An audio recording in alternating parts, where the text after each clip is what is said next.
자, 오늘 이 말씀을 가지고 언약 백성의 적나라한 모습이란 제목으로 오늘 그렇게 우리를 유쾌하게 만드는 부분은 아닙니다. 굉장히 마음이 무겁고 그리고 오늘 토픽 자체가 상당히 무겁습니다. 네, 그래서 좀 그러나 성경의 말씀이기 때문에 우리가 건너뛸 수 없고 꼭 나눠야 하는 그런 부분인 것 같습니다.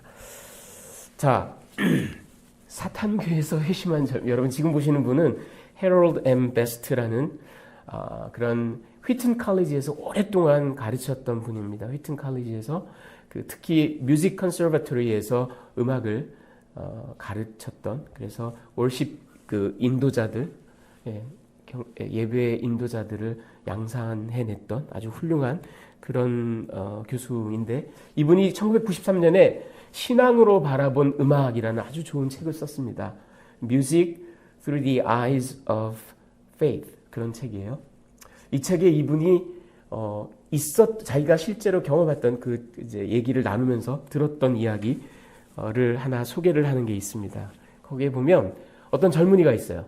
이 젊은이가 사탄교에 빠졌습니다. 여러분, 사탄교 그런 게 있나 싶겠지만 이 샌프란시스코 지역에도 아주 기세가 제법 대단합니다. 사탄을 숭배합니다. 그리고 사탄에게 막 찬양하고 우리가 하나님을 섬기는 것처럼 사탄을 섬깁니다. 이 젊은이가 거기서 오래 방황하다가 감사하게도 나중에 거기에서 빠져나와서 할렐루야 감사하게도 하나님을 알게 되고 예수님을 영접하게 됐습니다. 그래서 교회에 나가게 됐어요. 자, 그런데 이 사람이 사탄교를 숭배하고 거기도 예배를 드리고 우리처럼 뭐 셀그룹 모임하고 다 해요. 하는데 그 예배가요, 우리가 생각하는 상상하는 것을 초월할 정도로 굉장히 정교하고 아주 예전 아시죠, 여러분? 예전. 뭐 우리가 이렇게 왜 성경을 봉독하고 또 교독하고 일어났다 앉았다 뭐 촛불을 켜고 또 주의 만찬을 나누고 하는 것처럼 저들도 그런 것들을 다 합니다. 그런데 이 젊은이가요 그 사탄교 시절에 거기서 예전을 할 때 그 예전이요 아주 기가 막히게 멋진 음악에 잘 맞춰가지고 그 예전들을 다 뭐 일어나고 앉고 뭘 봉독하고 뭐 다 이랬단 말이죠. 그 음악이 바로 여러분 잘 아시는 요한 세바스티안 바하의 음악이었습니다. 이 바하는 여러분 아시다시피 너무나 믿음이 좋았던, 그리고 자기의 모든 재능을 그야말로 하나님께 온전히 바쳤던, 그래서 이루 헤아릴 수 없는 많은 아름다운 하나님을 찬양하는 음악들을 만들었던 그런 위대한 음악가입니다. 그런데 이 사람의 음악을 도용해가지고요, 거기다가 사탄교 월식 이런 것들 다 했던 겁니다. 이 젊은이가 이제 나중에 교회에서 막 이제 회심하고 기뻐하고 막 성경 말씀을 듣고 설교 말씀을 들으면서 막 은혜를 받고 찬양 부르면서 막 눈물을 흘리고 그러다가 어느 날 예배 중에 갑자기 이제 다 같이 기도하는데 막 몸을 부르르 떨기 시작합니다. 왜 그랬냐? 교회 오르게니스트가 바하의 음악을 연주를 한 거예요. 근데 자기가 사탄교 시절에 막 했던 바로 그 음악이었어요. 이 젊은이가 견디질 못해 그 자리를 뛰쳐나갔다고 합니다. 여러분, 이 이야기가 무슨 얘기냐면요, 제가 나중에 말씀을 나누면서 다시 한번 얘기하겠지만, 바하는 하나님을 찬양하는 목적으로 자기의 모든 재능을 다 바쳐서 아름다운 음악을 만들었습니다. 그런데 사탄교, 이 폐용무도한 무리들은 그거를 도용을 합니다. 모방을 합니다. 부패시킵니다. 타락시킵니다. 여러분, 오늘 이 이야기가 나옵니다. 자, 이야기 속으로 들어가 보면 간단하게만, 여러분 다 아시는 이야기지만 간단하게만 소개를 해드리면, 야곱의 딸 디나, 레아에게서 낳은 딸 디나가 세겜이라는 성에 마시를 나간 거예요. 그런데 그 세겜 성의 추장이 세겜입니다. 세겜이라는 젊은 왕자예요. 아버지가 하몰. 근데 이 세겜이 디나를 딱 보고는 디나를 끌어들여서 강간을 하고 맙니다. 예, 욕보여요. 그런데 그리고 난 다음에 이 세겜이 이 디나를 깊이 사랑하게 됩니다. 이런 나쁜 짓을 해놓고선도 그 여자를 너무 사랑해서 내가 이 여자랑 결혼을 해야 되겠다. 그래서 자기 아버지를 조릅니다. 왜? 아버지들끼리 그 성사를 시켜야 되거든요. 나 이 소녀와 꼭 결혼하고 싶습니다. 그래서 아버지 하몰과 세겜이 야곱을 찾아갑니다. 우리가 서로 통혼하자. 당신 딸을 우리에게 주시오. 그러면 당신네가 이 세겜 넓은 목초지를 얻을 수도 있고, 그리고 장사도 매매도 하고, 그리고 기업도 이룰 수 있으니 얼마나 좋은 일이겠는가, 이렇게 얘기를 합니다. 하몰이 그렇게 얘기하고 세겜은 그거에 한술 더 떠서, 지금 세겜은 완전히 그냥 상사병에 걸렸거든요. 그것만이 아니라 당신네가 원한 말만 해라. 백지수표를 남발합니다. 말만 하면 내가 브라이드 프라이스, 신부 그 값으로 내가 모든 걸 다 내겠다. 이제 한층 이제 몸이 다른 거예요. 세겜과 하몰이. 자, 그런데 뜻밖에도 여기 교섭 당사자는 야곱이 아니고 야곱의 아들들입니다. 야곱의 아들들이 조건을 내세웁니다. 너희가 다 할례를 받아라. 우리가 할례 받지 않은 족속과는 통혼을 할 수가 없다. 그러니 너희가 다 할례를 받으면 우리가 너희가 요구하는 것을 다 들어주겠다. 그렇지 않으면 우리는 이 지역을 떠나고 동생 디나를 데리고 갈 것이다. 근데 하몰과 세겜이 그거 좋은 생각이다. 이렇게 동의를 합니다. 왜? 그로 인해서 얻을 이익이 훨씬 더 많다고 여겼기 때문입니다. 그래서 모든 세겜성 남자들이 다 할례를 한꺼번에 받고, 한꺼번에 받고, 저들이 제3일째, 그때가 이제 가장 열이 많이 나고 가장 고통스럽고 가장 몸이 불편할 때입니다. 그때를 딱 틈타서 시므온과 레위가, 이 디나의 동복 오라버니들입니다. 야곱과 레아 사이에서 태어난 시므온과 레위가 칼로 저들을 싹 다 도륙을 합니다. 여러분, 고고학자들의 그 연구에 의하면 아마 야곱 당시에 이 세겜에 적게는 500명, 많게는 1000명 정도의 주민이 살고 있었을 거라고 합니다. 그러니까 수백 명의 남자들을, 그 아파서 신음하고 있고 자기 방어를 못하는 사람들을 싹 다 칼로 죽인 겁니다. 거기서 끝난 게 아니라 이번에는 그 시므온과 레위뿐만 아니라 모든 야곱의 아들들이 우르르 몰려들어서 그 성의 모든 재산, 가축 싹 다 약탈을 합니다. 텍스트에는 나와 있지 않지만 이런 경우 대부분 여자들과 아이들은 노예로 팔아버립니다. 그러니까 그로 인해서 얻은 경제적 수익이 엄청날 겁니다. 아마. 그동안 자기네가 갖고 있었던 재산이 따블이 되는, 대박이 날 정도로. 자, 그런데 야곱은 아들들을 앉혀놓고 이제 대노합니다. 너희가 나에게 큰 화를 끼쳤다.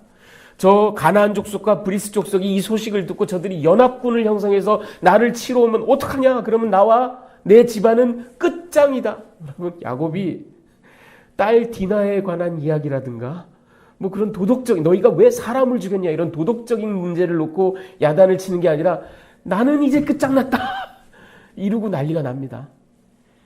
근데 마지막 대화의 마지막은 이 아들들이, 그렇다면 아버지에게 오히려 역정을 냅니다. 아버지, 저 폐역무도한 자들이 우리 동생 디나를 창녀 취급하는 걸 가만히 보고만 있으란 말입니까? 하고 이제 막 화를 냅니다. 이렇게 오늘 이야기가 끝이 납니다. 자, 여러분, 오늘 이 이야기를 가지고 제가 여러분들께 메시지를 세 가지 정도 전해드릴 텐데요. 첫 번째는 막상막하, 용호상박. 뭘 잘하는 걸 막상막하면 좋은데 폐역무도하기가 막상막합니다. 오늘 여러분, 우리는 악의 진면모를 이 창세기 34장에서 봅니다. 악한 인간 군상. 더구나 여러분, 세겜 족속, 세겜 그 철없는 철부지 프린스 세겜, 그리고 그 족속 가나안 족속이 그런 건 그렇다 치고, 악한 건 그렇다 치고, 오늘 우리를 참 서글프게 만드는 건 더군다나 언약 백성, 이스라엘의 12지파의 시조가 되는 이 아들들, 야곱, 이스라엘이라는 이름을 이제 받게 된 야곱의 아들들, 그들이 하나님의 약속과 하나님의 다함이 없는 은혜의 수혜자들이, 그들이 저지르는 이 인면수심의 이 폐역무도한 행위를 오늘 우리가 창세기 34장에서 만나게 됩니다. 여러분, 이 창세기 34장은 하나님을 제대로 섬기지 않는, 하나님을 배제한 우리 인간이 얼마나 처참하고 얼마나 악하고 얼마나 무도한지를 여실히 보여주는 그런 장입니다. 여러분, 이 창세기 34장에는요 하나님이라는 얘기가 나오지 않아요. 그리고 이 엄청난 가족의 이런 일을 겪었는데, 디나가 강간을 당하고 막, 그렇죠? 근데 누구도, 야곱을 비롯해서 누구도 하나님 앞에 울며 하소연했다, 기도했다, 이런 얘기 하나도 없어요. 저들이 이 엄청난 일을 저지르고 하면서 그들 가운데 그 누구도 하나님의 약속, 하나님의 언약, 하나님의 계시, 이런 말 입에 담는 사람이 아무도 없어요. 저들은 지금 하나님을 철저히 배제합니다. 여러분, 창세기 34장을 한마디로 저보고 표현하라 그러면 좀 용서하십시오. 좀 격한 표현이 나오는데, 상호강간, 상호기만입니다. 예. 여러분, 제가 왜 이런 표현을 썼냐 하면 보십시오. 세겜이라는 작자가 디나를 보고 한눈에 반해가지고 끌어들여서 욕을 보입니다. 강간을 합니다. 뭐 변명의 여지가 없는 아주 짐승 같은 죄를 저질렀습니다. 그런데 최소한 이 세겜은 다윗의 장자 암논보다는 나아요. 암논은 자기 이복 자매 다말을 욕보여놓고, 막 상사병에 걸려가지고 욕보여놓고 강간을 해놓고선 참 정말 형편없는 인간이에요. 딱 그래놓고 나서는 모든 흥미가 싹 사라졌어요. 그래서 내 눈앞에서 꺼져! 막 이러고 내쫓아요. 그런 암논보다는 그래도 나았는지, 뭐 거기서 거기긴 하지만 그래도 끝까지 난 이 여자랑 결혼할란다. 난 디나가 너무 좋다. 그래가지고 뭐 난리를 칩니다. 그래서 결혼을 시키려고 야곱을 찾아가서 자기 아버지랑 온갖 회유책을 내놓습니다. 뭐 거주지를 주마, 목초지를 주마, 우리랑 장사를 하자, 뭐 재산권을 주마. 이거 여러분 시리즌십을 주겠다는 얘기입니다. 예, 야곱이 이게 얼마나 갖고 싶었겠어요, 그렇죠? 평생 떠돌던 야곱이. 하지만 여러분, 이 세겜이 자기가 여염집 규수를 욕보인 거, 그 짐승만도 못한 잘못을 저지른 거에 대해서 이런 만구도 사과는 안 합니다. 뭐 그건 했다 치고, 완전히 자기 위주예요. 그건 했다 치고 내가 아내로 맞으면 될 거 아니야, 이런 식이에요. 강간이죠. 누가 뭐라 그래도, 뭐 10,000,000금을 갖다 준다 해도 분명히 강간입니다. 자, 그런데 야곱의 아들들이 하는 일을 보십시오. 할례 받으면 우리가 결혼해 줄게. 맞장구를 쳐줍니다. 근데 이게 사실은 정말 아주 사악한 의도를 품고 애초에 모든 것을 계획해서 하고 있는 일입니다. 그래서 제3일의 통증이 가장 심할 때 저들을 칼로 수백 명 남자들을 싹 다 도륙해버리고요. 그리고는 떼거지로 우르르 몰려 들어가서 여러분 500명에서 1,000명이 살고 있는 도시의 가축이며 재산 금은보화 얼마나 많겠어요. 그 모든 것을 싹 다 노략질을 합니다. 그리고 그걸로 끝나지 않고 여자와 아이들을 다 노비로 팔아버리면 또 그로 인한 수익은 또 얼마겠어요. 여러분, 이거 세겜 성을 강간하는 겁니다. 예. 도시를 rape of 세겜, 강간하고 있어요. 상호 강간이에요. 또 왜 제가 상호 기만이라고 했느냐? 여러분, 이 야곱의 아들들, 이 계획을 성사시키기 위해서 저들이 마치 다 들어줄 것처럼, 자기네들도 반기는 것처럼, 오케이, 뭐 된 일은 됐다 치고, 그러면 할례를 받으면 우리가 통혼하고 여기 시리즌으로 살게, 이런 식으로 기만하는 거죠. 사실은 속으로는 아파할 때 죽여버려야지 이러고 있으면서 그래 뭐 이렇게 기만 전술을 핍니다. 그러고 나서 그 이야기를 듣고 세겜과 하몰은요, 이번에는 이 친구들은 자기네 족속들을 기만합니다. 그래서 제가 상호 기만한 거예요. 여러분, 이들이 돌아가서 성문에 사람들을 모아놓고 뭐라고 얘기를 하냐 하면, 근데 여기서 중요한 건 이 모든 일이 자기 아들 세겜이 여염집 규수를 강간해서 시작됐다라는 얘기는 아무 얘기도 하지 않아요. 네. 그리고 자기네가 야곱 족속과 계약을, 그러니까 이제 딜을 할 때, 협상을 할 때 야곱에게 목초지도 주마, 재산권도 주마, 매매권도 주마, 이런 엄청난 회유책을 막 준 것도 얘기하지 않아요.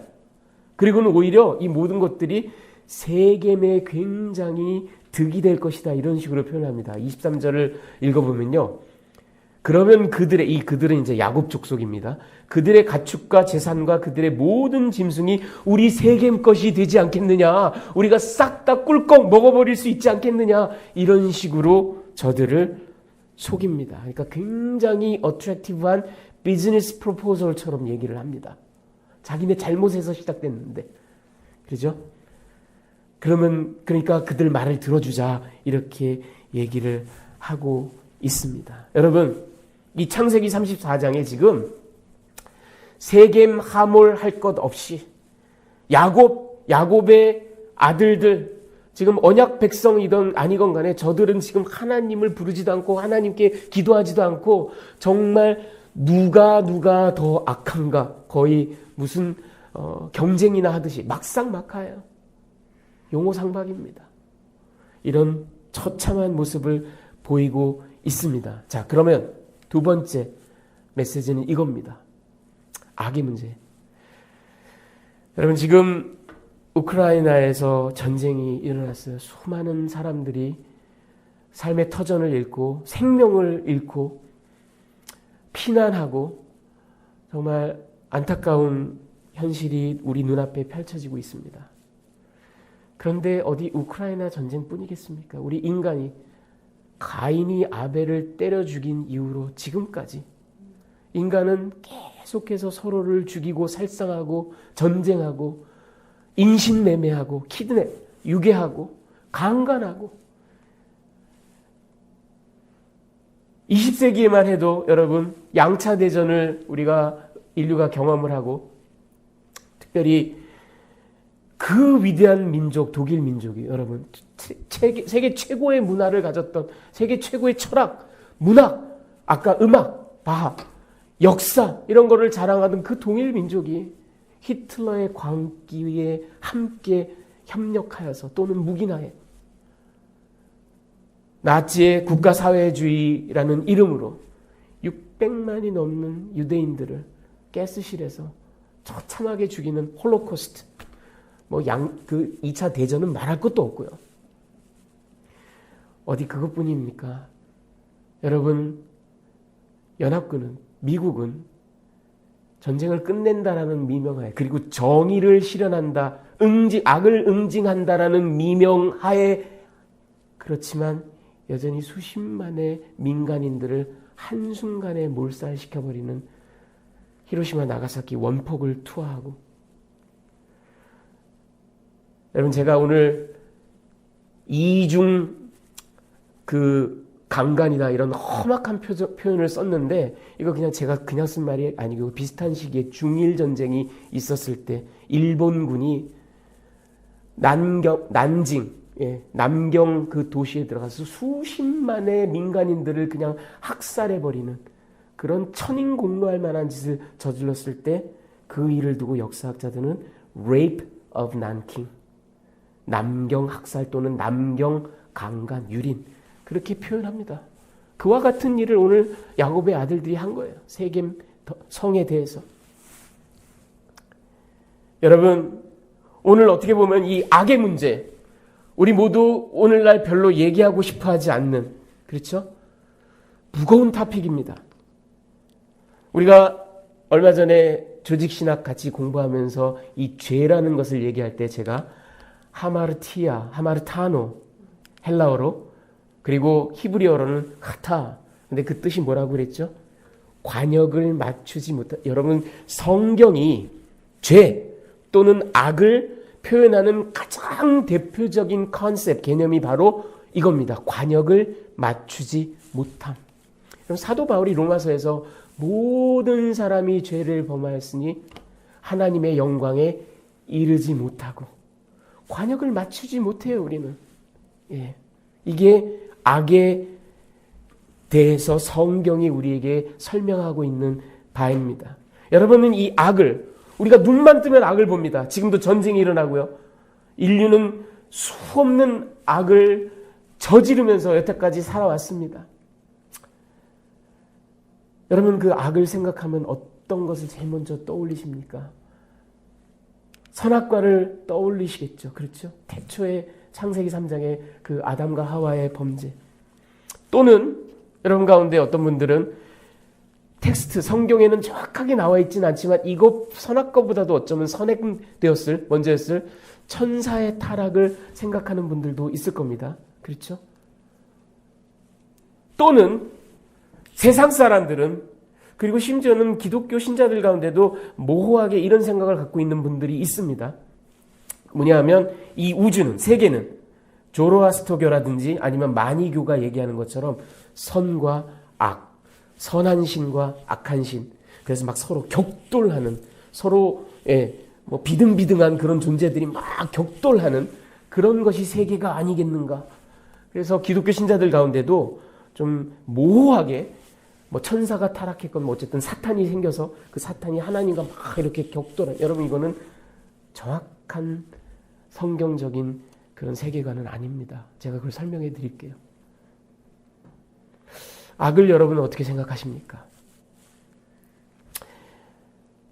2400년 전, 300년 전 여러분이 잘 아시는 에피쿠로스, 학교 다닐 때 다 들어보셨죠? 에피쿠로스 학파. 그 히랍의 철학자 에피쿠로스는 이런 얘기를 했어요. 근데 여러분, 이 이야기를 오늘날에도 우리는 심심치 않게 듣습니다. 여러분이 복음을 전하려고 할 때 믿지 않는 사람들이 거의 이런 얘기를 합니다. 하나님은 악을 없애기를 원하지만 그럴 수가 없거나, 이건 뭐예요? 전능하지 않다라는 겁니다. 능력이 없다라는 겁니다. 또는 악을 없앨 수는 있지만, 능력은 있지만 그러기를 원치 않는다. 이건 무슨 얘기예요? 하나님이 니네가 말하는 것처럼 선한 신이 아니다라는 거예요. 하나님이 진정 전능하고 진정 선하다면 왜 세상에 악이 존재하겠는가? 그렇죠? 악이 존재한다라는 거, 히틀러가 존재하고 우크라이나에 전쟁이 나고 인신매매가 있고 휴먼 트래피킹이 있고 살인, 강간, 방화 이런 것들이 있다라면 하나님은 그것을 효과적으로 제압하지 못하는 무능한 신이거나, 아니면 하나님은 그거를 그렇게 해봐 하고 주장하는 악한 신이라는 얘기죠. 또는 하나님이란 신은 없다라고 귀결될 수도 있는 그런 명제입니다. 여러분, 세상 사람들은 지금도 우리가 복음을 전할 때, 하나님을 전할 때 단박에 이런 이야기를 합니다. 당신도 보잖아, 세상에 악이 있는데? 이런 식으로 얘기를 합니다. 자, 여러분, 하지만 하나님은 악을 창조하신 분이 아닙니다. 하나님은 악을 조장하시는 분도 아닙니다. 고전적인 그런 신정론에 따르면, 악에 관한 문제를 다루는 신정론에 따르면 이렇습니다. 여러분, 히포의 어거스틴, 초대 라틴 교부 가운데 가장 위대한 히포의 어거스틴은 악의 문제를 이렇게 다뤘습니다. 악은 하나님이 뭐 창조해서 이렇게 실제하는 그런 실제가 아니다. 하나님이 악을 창조한 적이 없다. 악은 선한 것이 부패한 것이다. 하나님은 모든 것을 선하고 아름답게 완전하게 지으셨어요. 그런데 그 피조물이 타락합니다. 모자라갑니다. 이전과 다른 상태로 변질되어 갑니다. 이게 바로 악의 실체라는 거예요. 여러분, 똑같은 얘기를 중세 위대한 신학자 타마스 아퀴나스는 이렇게 얘기를 합니다. 악은 독자적인 존재가 아니라 선의 결핍이다. 이렇게 얘기를 합니다. 여러분, 바로 이런 생각을 종교개혁자 마틴 루터, 존 캘빈도 역시 갖고 있었고요. 그뿐만이 아니라 20세기에 제가 여러 번 소개해드린 적이 있는 영국의 위대한 그 변증가 C.S. 루이스도 순전한 기독교의 Mere Christianity에 이렇게 얘기를 합니다. 나쁨은 단지 손상된 좋음일 뿐이다. Spoiled goodness. 이렇게 얘기를 합니다. 여러분, 정리를 해드리면 이런 겁니다. 세상 사람들은요, 그리고 우리 신자들 가운데도 좀 모호하게 하나님이 악도 창조하셨나? 하나님이 사탄도 결국은 하나님이 창조하신 건가?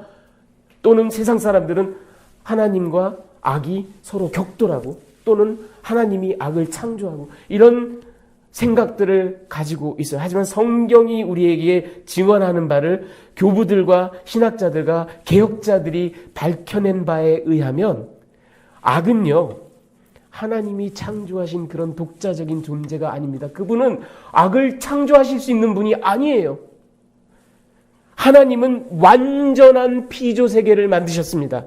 우리 인간에게도 하나님의 형상을 주셔서 여러분, 우리는 아담을 생각할 때 그냥 반사적으로 선악과 최초의 죄인 이렇게 생각하지만 사실은 죄를 짓기 이전 아담은 예수님과 같은 존재였다고요. 선을 행할 수 있는 능력을 지닌 존재, 완전하게 창조받은 존재. 그런데 문제는 이겁니다, 여러분. 문제는 이거예요. 하나님은 하나님을 창조하실 수는 없습니다. 이게 좀 어폐가 있는 것 같죠? 하나님이 뭘 못해? 그런데 하나님이 그걸 하면은 그것 자체가 하나님의 전능과 하나님의 거룩의 위협이에요. 하나님이 어떻게 하나님과 똑같은 존재를 만들어요? 하나님이 하나님을 창조하실 수는 없습니다. 무슨 얘기냐? 하나님은 우리 인간을 그리고 창조 세계를 하나님의 뜻과 의지에 따라 하나님의 거룩하고 완전한 뜻에 따라 그리고 더군다나 우리 인간에게는 하나님의 형상 이마고 데이까지 주셔서 완전하게 만들어 주셨어요. 그런데 애석하게도 그렇게 태어난 우리는 처음에는 완전한 능력과 의지와 자율적인 권한을 갖고 있었지만 하나님은 아니에요. 하나님은 영원부터 영원까지 그 거룩함과 그 도덕적 선과 그 완전함을 똑같이 유지하시는 분입니다. 하지만 피조물은 아무리 시작이 완벽했다 하더라도 피조물이기 때문에 하나님이 아니기 때문에 타락할 수밖에 없고 결핍될 수밖에 없고 왜곡될 수밖에 없습니다. 이건 하나님이 아니기 때문입니다. 여러분, 그래서 악은요, 하나님이 창조하신 것이 아니라 우리 피조물이 타락하고 결핍한 결과입니다. 그래서 오늘날 현대 철학자 중에 필립 캐리라는 사람은 이렇게까지 얘기했습니다. 같은 맥락의 이야기를 하고 있는 겁니다. 어거스틴이나 아퀴나스나 악은 선한 것의 결여, 결함, 기형이라는 측면에서 선에 기생한다. 이렇게 얘기를 했습니다. 자, 여러분, 제가 오늘 좀 다소 무겁고 조직신학에서나 다룰 만한 그런 이야기를 이렇게 쭉 펼쳐드린 이야기는 오늘 우리가 다루는 본문이 너무나 악한 모습을 우리에게 보여주고 있기 때문에 그리고 우리는 지금 전쟁을 또 목도하며 살아가고 있습니다. 그래서 여러분들께 이 이야기를 제가 다소 무겁지만 합니다. 저는 오늘 이 야곱의 자식들, 아들들, 그들의 모습 가운데서 지금까지 제가 쭉 말씀드린 이 타락된 선, 상해버린 선, 그래서 완벽한 하나님의 뜻과 의지를 왜곡하고 결핍시키고 부패시키는 그 인간의 모습을 이 아들들에게서 봅니다. 적어도 두 가지를 봅니다. 그 첫 번째가 이겁니다, 여러분. 뭐냐면 저들은 할례를 전용해요. 여러분, 이 전용, appropriation이란 말은 원래 의도된 것이 아니라 다른 용도로 쓰는 것을 말합니다. 한자가 얘기하는 것처럼. 여러분, 할례가 뭡니까? 할례는 하나님께서 아브라함과 맺으신 언약의 징표예요. 그 할례가 얘기하는 건 너희는 구분된 존재다. 너희는 거룩한 존재다.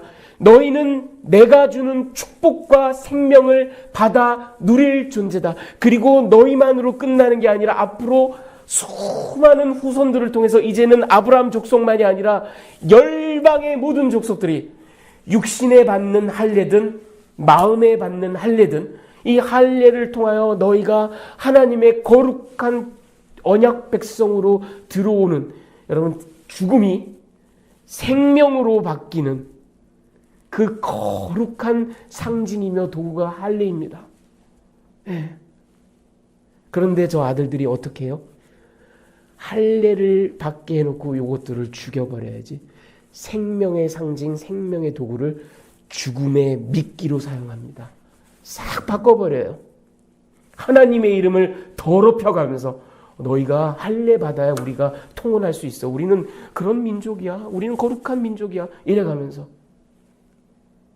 여러분 마치 먼 훗날 십자가를 생각해 보세요. 십자가가 뭐예요?